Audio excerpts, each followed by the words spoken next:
big question today is, can artificial intelligence provide a new edge to cybersecurity? Well, as we have newer and more advanced forms of tech to build the future, we also have threats that we need to build defenses against. So how can artificial intelligence help us? To explain how AI and ML can help build defenses for tomorrow's threats, we have Inderjeet Singh, CIO and Chief Cybersecurity Officer at Vara Technologies today. Mr. Singh, thanks for joining us. It's a pleasure to be joining in and pleasure to be part of this podcast. Now, the threat attack surface is increasing significantly with increase in frequency and sophistication. Can AI be the solution that everybody has been waiting for? Yeah, Ashwin, what's happening is just to give you a perspective of what's the global landscape all about. And what we have seen is that, almost 30,000 websites which are being hacked daily, right, globally. And there are almost 64,000 of companies worldwide which have experienced at least attack once a time. And the companies which are not being attacked, they will definitely be attacked. So that's the kind of situation we are in. And every 39 seconds, there is a new attack somewhere on the web. So that's the kind of magnitude what we are seeing. And it's a situation which has changed. The dynamics have changed over a period of time. So there's a paradigm shift. So what the paradigm shift is all about, it's being from a reactive mode to now we are looking for a more proactive mode. We are trying to, from a detection, we are getting in from the protection and automation. Earlier, we used to be talking of a threat intelligence indicator of compromise. Now we are talking of behavior of humans and machines put together. It was all event-based and we had SIMs all across, being implemented. So we are now talking of a risk-based approach. And there were centralized database, data lakes and analytics. And now we have a decentralized data analytics. And earlier we had all the risks which were there. They were fixed kind of rules, fixed risks. That's how your firewalls were being designed, right? And now you have a situation where your risk is all adaptive. So in effect, if you see net, there is a number of zero-day attacks that have constantly increased and they're evolving. And it is really becoming extremely challenging for the existing security solutions to effectively tackle them. How do you really do it?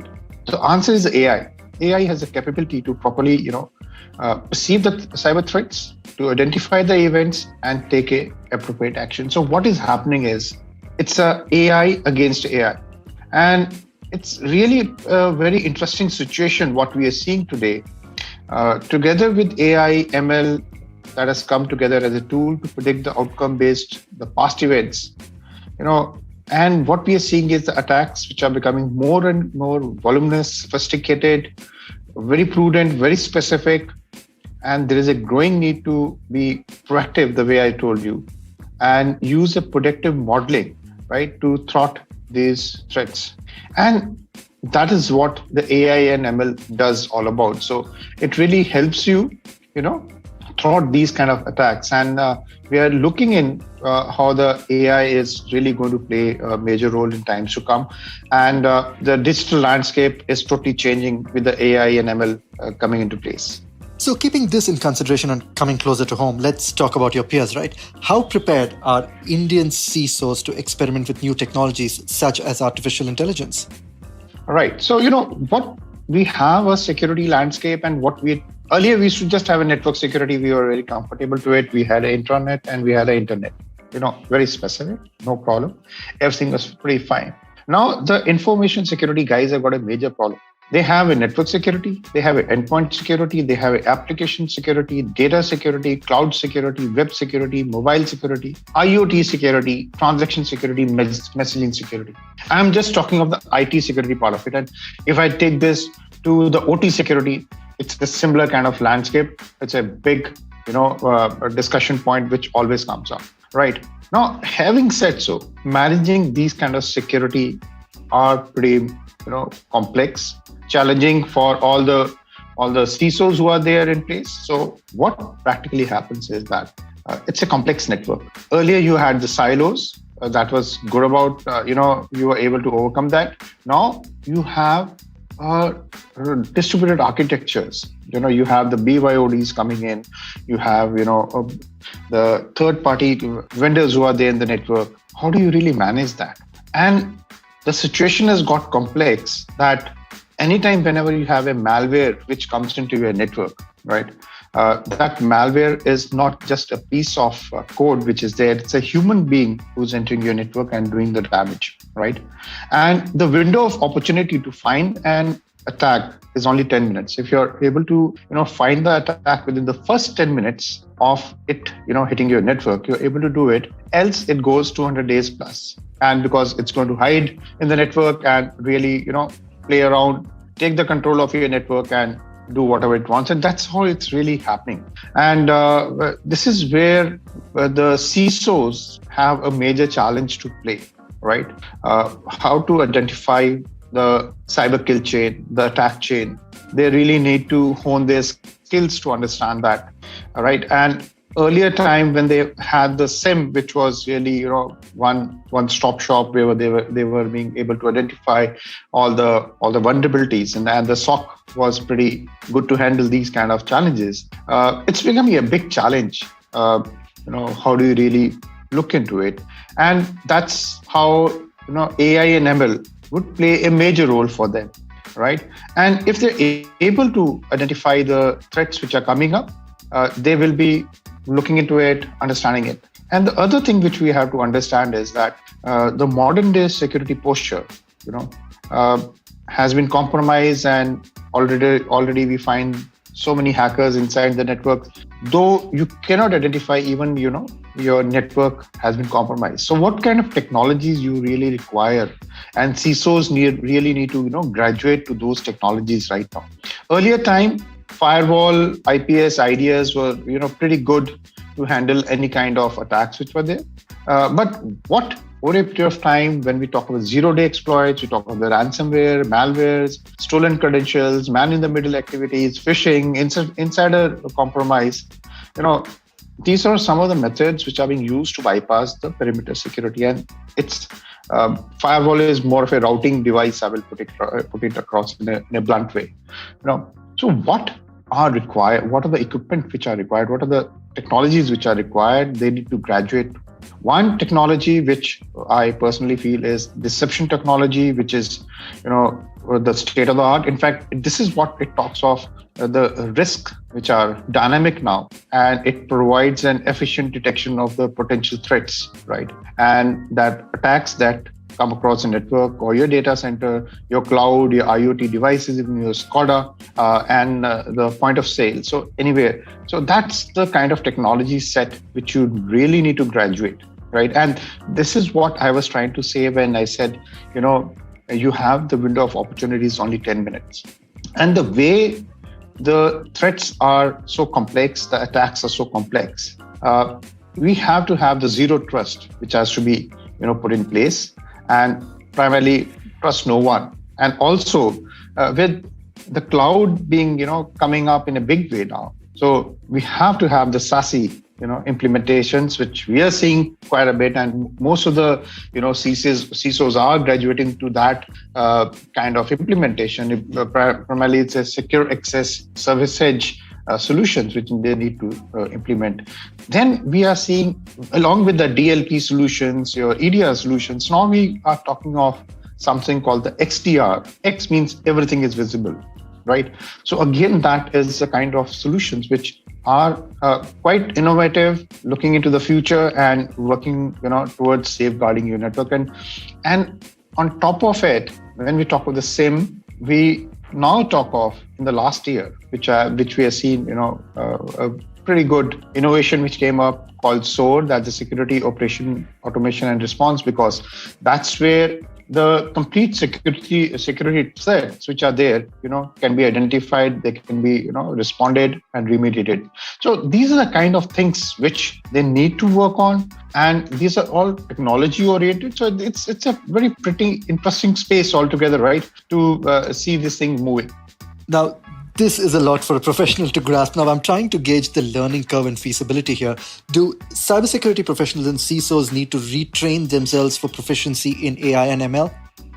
Yes, I will say so, because whatever we are being, learning earlier, it's like I told you, the risks and the vulnerabilities and the threats are no more constant anymore, and that's what we being learning and being taught that way. Whereas Gartner came up with the concept of kata, and they said the risk is not constant; it's changing. Having said so, the AI and ML are pretty one, which are enabling the change in the risk, and that is how they need to now kind of undertake new courses, understand about the technology, and anytime whenever they are encountering any vendor or any technology which is there, they should have the smart questions, and they should know what's artificial intelligence, whether it's a narrow AI, it's a true AI, what does it do, what's a machine learning. Is it a supervised machine learning? It's an unsupervised machine learning, or it's a semi-supervised machine learning. Because there is a subtle difference between analytics and the artificial intelligence, the data analytics and the artificial intelligence. So they really need to understand these concepts. With the ever-changing threat landscape, how these technologies are evolving, how they're being used. So if anyone is using a word that it is AI enabled, how far it is AI enabled? Right. So they should be aware of machine learning, which uses a statistical technique, right? And they can use, there are other kind of techniques like deep learning. And they should know what deep learning things are, what are the kind of algorithms which come up, how they are being utilized, what are the neural networks, though it uses a biologically inspired programming paradigm. But they are supposed to know all this if they have to be in tune with this kind of technology space, the AI technology space, the AI enabled technology space. So these are the kind of things that they need to really understand. So then what frameworks are there that offer easy deployment of technology that are faster and more agile? Right. What's happening is when we talk of the frameworks, like in a present day scenario, we are using a framework of the risk management or the ISO 20001 or the NIST, which we follow, right? Or the cybermetrics, which we follow. With the AI coming in, it's still in a very naive state as regards how are we going to have all the compliances in place, right? Especially your data, which is going to be in cloud most of the time, because there's a huge amount of data. How are you going to have the data backups? How are you going to have the data retrievals? Because the AI in cybersecurity is all about data, right? So the compliances, the regulators, which they really need to work hard now, and they are working hard. And practically, we're going to be seeing some kind of compliances coming in due course of time, which are more aligned to the AI and all the standards which are there, because all the standards were 2019, 2013, and all those stamped. So now the next level of standards, what will be there, they will definitely be encompassing, the AI into it. And well, to top off our chat today, Mr. Singh, help me understand this. Who all are leveraging AI tools and what are your use cases? Yeah, there are lots of people and there are a lot of areas where we want to use AI. One is the incident analysis, where we are using the AI to perform the incident analysis, and it provides in-depth information of the impact of the incident, right? So who's a threat actor, and retrospectively provide an attack kill chain for the incident. One point which I want to bring in the complete AI is the cyber attack kill chain. That has become very important, and the MITRE attack framework, right? When we talk of the AI, talk of these two things, very importantly, it's changing the complete landscape of the cyber attacks. Then is the incident triage. That's another use case which is being using, and very often the security analysts are analyzing alerts only when they are going to be hitting you hard and they are false positive, right? So if you're using the AI, it will minimize the false positive by augmenting the rule-based detection system. Then you have the always hunting. That's another use case, because AI never sleeps. And as a result, it will be able to continuously monitor all the systems. It will be able to give you all the anomalous behavior they occur. And remember one thing, when we talk of AI and machine learning, the attacks which used to happen earlier, they were virus and you had the signatures, right? And you used to update with the signature, antivirus, and you were done away with it. But practically what is happening with the present day scenario, these are no more signature-based attacks. These are anomaly-based attacks. Anomaly in your network, anomaly in your packets, anomaly in your user behavior, anomaly in your usage of your processor. So based on those anomalies, you really come to know that you have been hit, right, by malware or so. There are no signatures there. Most of the malwares are fileless malwares which come in. So it's a very precarious situation, right? So AI does help you overcoming those kind of threats. Then you're able to do the threat prediction, and you'll be able to whatever are the threats, both internal and external, it will be able to give you a predictive service for the upcoming threat. So you'll be ready for it. Like I told you, the situation is going to be AI versus AI, right? It's no more machine versus human being, right? The hacker has got a capability of AI, you got a capability of AI, and you can your codes can self-write to thwart any kind of attack. And then is the incident response, which you are able to work on it, and you can have a case-based reasoning and create any playbook kind of incident response, whatever you like, right? So these are the kind of use cases which are there. But if you look at from a deep learning perspective, when we talk of the AI, so there are network intrusion detection systems, which we are seeing it now coming in market today, which are able to scan, spoof, they can do all that kind of thing. You have application attack detections. So when we talk about WASP top 10 attacks, so deep learning really plays a role in that. And also the phishing attack and detection of the URL which are there, malicious URL detection which happens. So those are the kind of things which we are seeing.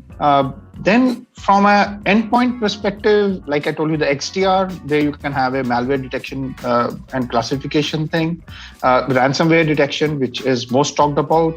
And also you all talk of a user security, right? In case of, like I brought in the anomaly in the sign-in activities or brute force attacks, you can really find it out. Your infected devices which are there, you can track it down.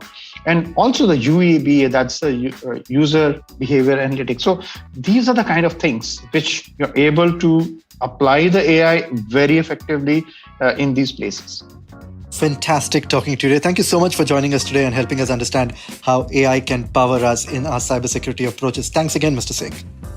Thank you. It's really a pleasure to talking to you, and thanks for having me on your podcast show. Thank you very much. Have a great day.